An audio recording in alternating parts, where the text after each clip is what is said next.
वाटरवर्ल्ड movie में। Movie की कहानी एक ऐसी दुनिया से शुरू होती है जहां पर अब पोलर बर्फ पिघलने के कारण सभी महाद्वीप पानी में डूब जाते हैं, जिसके कारण इंसान इस नए वातावरण के अनुकूल रहने के लिए बड़े मजबूर हो जाते हैं और अब लोग समुद्र में तैरते हुए घरों में रहते हैं जिन्हें अटोल्स नाम से जाना जाता है। पौधों और मिट्टी की कीमत सोने से भी ज्यादा हो जाती है और ताजे पानी की कमी के कारण लोग अपने यूरिन का प्रयोग खेती करने में करते हैं। लेकिन कुछ लोग अभी भी मानते हैं कि समुद्र के अंत में एक आइलैंड जरूर मिलेगा और लोगों के बहुत से समूह बेहतर जीवन जीने की उम्मीद में उस जगह की तलाश कर रहे होते हैं, लेकिन कोई भी अभी तक उस जगह को ढूंढने में सफल नहीं हो पाता। फिर हमें एक आदमी दिखाया जाता है जिसका नाम मैरिनर होता है और उसके पास एक बोट होती है और वो छोटे से बर्तन में यूरिन करता है और उसे मशीन में डालकर साफ कर देता है और फिर उस पानी को पी भी जाता है। मैरिनर की बोट पर नींबू का पेड़ होता है जो अब इस दुनिया में बहुत ही कम होते हैं। मैरिनर जीने के लिए मछली और रिसाइकिल कचरे को समुद्र से इकट्ठा करने का काम करता है। अब कुछ समय बाद मैरिनर को एक दूसरी बोट मिलती है जिसमें वो आदमी उसे अटोल के बारे में बताता है और वो मैरिनर के साथ सामान की अदला बदली करके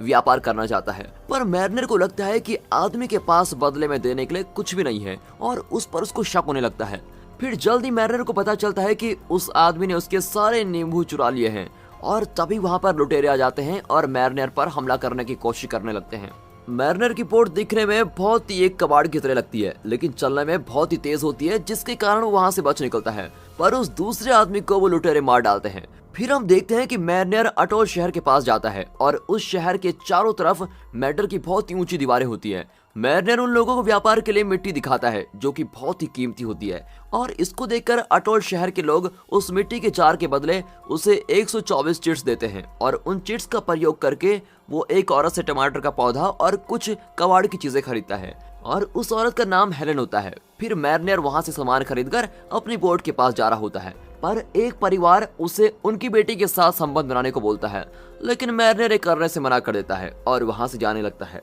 अब ये देखकर उन लोगों को मैरिनर पर शक होता है और वो उसको रोकने की कोशिश करने लगते हैं और फिर जल्दी मैरिनर को पकड़ लिया जाता है और उन लोगों को उसकी कान के पीछे गिल्स दिखाई देते हैं। मैरिनर वापस लड़ने की कोशिश करता है लेकिन जल्दी उसे मछली पकड़ने वाले जाल से पकड़ लिया जाता है। फिर रात को हम देखते हैं कि हेलन एक बूढ़े आदमी से मिलती है जिसका नाम ग्रेगर होता है और वो उससे पूछती है कि वो कब तक ड्राई लैंड पर जाने के तैयार हो सकते हैं, लेकिन ग्रेगर बताता है कि ड्राई लैंड का रास्ता छोटी सी लड़की के पीछे टैटू के रूप में होता है और उस लड़की का नाम एनोला है, पर वो उस टैटू के रास्ते को अभी तक समझ ही नहीं पाया। उसके बाद ग्रेगर मैरिनर से इसके बारे में पूछने की कोशिश करता है, लेकिन मैरिनर कुछ भी बताने से मना कर देता है क्योंकि मैरिनर एक पिंजरे में बंद होता है। वो उसको जानकारी के बदले पिंजरे को खोलने को बोलता है, पर ग्रेगर ये करने से मना कर देता है। अब अगले दिन हम देखते हैं कि वहाँ के लोग मैरिनर के पिंजरे को गड्ढे के पानी में नीचे डुबाने का फैसला करते हैं, लेकिन इससे पहले लुटेरे अटोल शहर पर हमला कर देते हैं क्योंकि वो भी उस टैटू वाली लड़की को ढूंढ रहे होते हैं ताकि वो उस ड्राई लैंड का रास्ते का पता लगा सके। अब कुछ ही समय में लुटेरे एक बड़ी मशीन गन से वहाँ के बहुत से लोगों को मार डालते हैं और अंदर ग्रेगर एक बलून भरता है और अनजाने में वहाँ से हेलन और एनोला को छोड़कर उड़ जाता है और फिर मैरिनर अपने आप को छुड़ाने की कोशिश कर रहा होता है, लेकिन उसका पिंजरा और नीचे चला जाता है। अब हेलन ये देखकर उसके पास भागती है और उसको कहती है कि मैं तुम्हारी मदद तभी करूंगी जब तुम एनोला को भी मेरे साथ लेकर यहाँ से निकल जाओगे। फिर मैरिनर इसके लिए मान जाता है और वो तीनों वहाँ से भाग जाते हैं और लुटेरे उस अटोल शहर पर कब्जा कर लेते हैं और लगातार कहीं भी मशीन गन से फायर करने लगते हैं, जिसके कारण उनके लीडर डिकन की बोट में विस्फोट हो जाता है, लेकिन डिकन समुद्र में डाइव्स लगाकर अपनी जान बचा लेता है। और बैटल खत्म होने के बाद भी लुटेरे एनोला को ढूंढ रहे होते हैं क्योंकि उन्हें पता चल जाता है कि उस लड़की के पीछे एक टैटू है जिसकी मदद से वो ड्राई लैंड पर जा सकते हैं और लुटेरे वहाँ के लोगों से एनोला के बारे में पूछते हैं और फिर मरने के डर से वो लोग उन सबको सच बता देते हैं, लेकिन वो लुटेरे उनको सच बताने के बाद भी मार डालते हैं। अब यहाँ दिखाते हैं तो हेलन मैरिनर से पूछती है कि क्या उसे पता है कि ड्राई लैंड पर कैसे जाना है,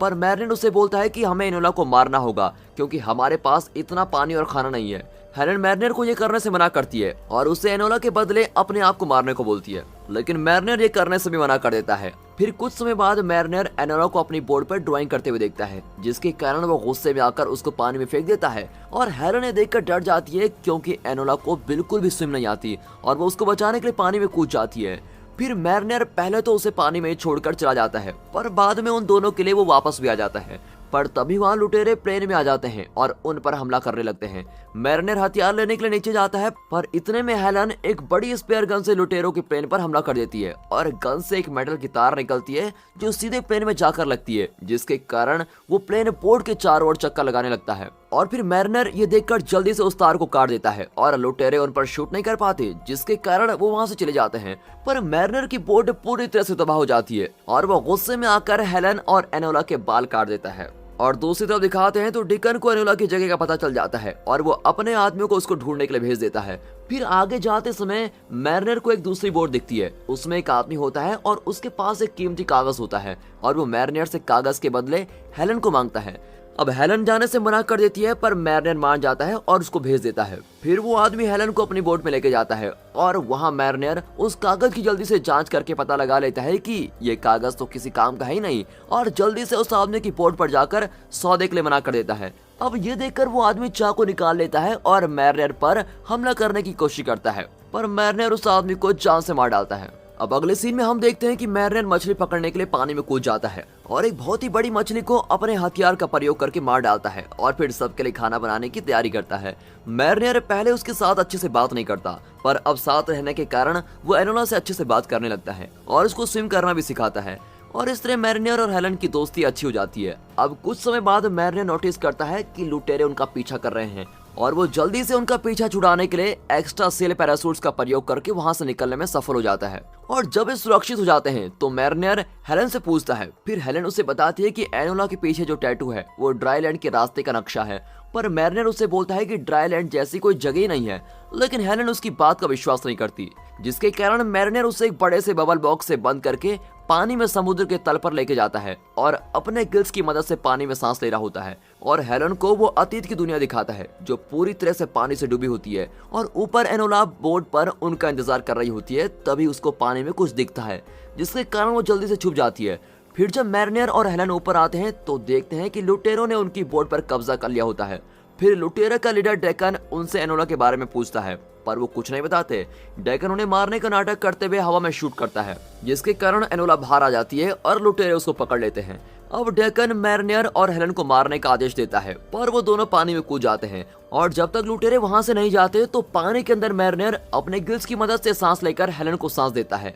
और फिर कुछ समय बाद जब वो दोनों ऊपर आते हैं तो वो देखते हैं कि उनकी बोट को लुटेरे पूरी तरह से नष्ट कर देते हैं। और दूसरी तरफ डेकन एनोला से उसके पीछे बने टैटू के बारे में पूछता है, लेकिन वो कुछ भी नहीं बताती और वहाँ हेलन और मैरिनर निराश हो जाते हैं। पर फिर हेलन अपने आप को मैरिनर को सौंपती है और उसको किस करती है। फिर वो दोनों बोट पर ही प्यार करने लगते हैं। अब कुछ समय बाद मैरिनर बोट को ठीक करने का फैसला करता है, पर तभी वहां पर ग्रेगर अपने हॉट एयर बलून के साथ आता है। फिर ग्रेगर उन्हें उस बोट पर लेके जाता है जहां पर अटोल शहर के बचे हुए लोग रह रहे होते हैं और रात को वो ड्राईलैंड को खोजने की बात कर रहे होते हैं। पर वहां के लोग एनोला को खोजने के लिए तैयार नहीं होते, क्योंकि लुटेरों का सामना करना उनके लिए बहुत ही खतरनाक है। और फिर मैरिनर फैसला करता है कि वो खुद ही एनोला को ढूंढ कर लेके आएगा और वो जल्द ही लुटेरों के जहाज पर पहुंच जाता है और अंदर जाकर एक के बाद एक लुटेरों को मारने लगता है। मैरिनर डेकन के पास जाकर बोलता है कि एनोला को छोड़ दे, पर डेकन मना कर देता है। फिर मैरिनर एक आग की मशाल निकालता है और पास के तेल के टैंक में डाल देता है, जिसके कारण एक बहुत ही बड़ा विस्फोट होता है और पास के सारे लोग मर जाते हैं। और फिर मैरिनर एनोला को ढूंढने के लिए ऊपर जाता है, लेकिन डेकन पहले ही एनोला को लेकर प्लेन से भाग रहा होता है और मैरिनर जल्दी प्लेन को रोकने के लिए स्पेयर गन से हमला करता है और मेटल की रस्सी का प्रयोग करके प्लेन को क्रैश कर देता है। फिर उसी समय किस्मत से वहां पर हेलन और ग्रेगर हॉट एयर बैलून लेकर आ जाते हैं और जहाज के फटने से पहले मैरिनर और एनोला को रस्सी की मदद से ऊपर उठा लेते हैं।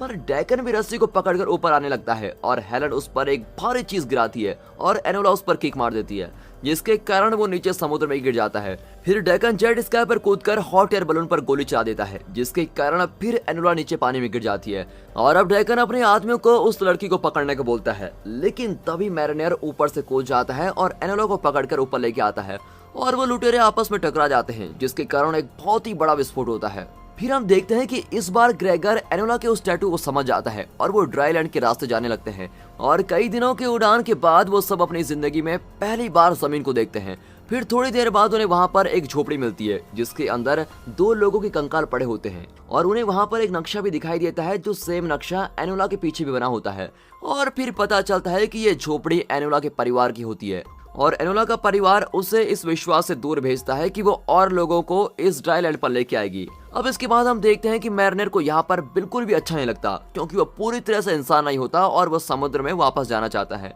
फिर वो एनोला के पास जाकर बताता है कि वो यहाँ से जा रहा है क्योंकि उसका जन्म ड्राईलैंड के लिए नहीं हुआ है, इसके कारण वो बहुत ही दुखी हो जाती है। और वो मैरिनियर को बोलती है कि उसे यहाँ की आदत पड़ जाएगी, प्लीज यहीं रह लो। लेकिन मैरिनियर अपना माइंड नहीं बदलता और जाने से पहले हेलन और एनोला को अपना अंतिम विदा कहता है। और दोस्तों मूवी के अंतिम सीन में हेलन और एनोला एक साथ चट्टान से दूर जाते हुए दिखाई देते हैं और यहाँ पर ये मूवी खत्म होती है।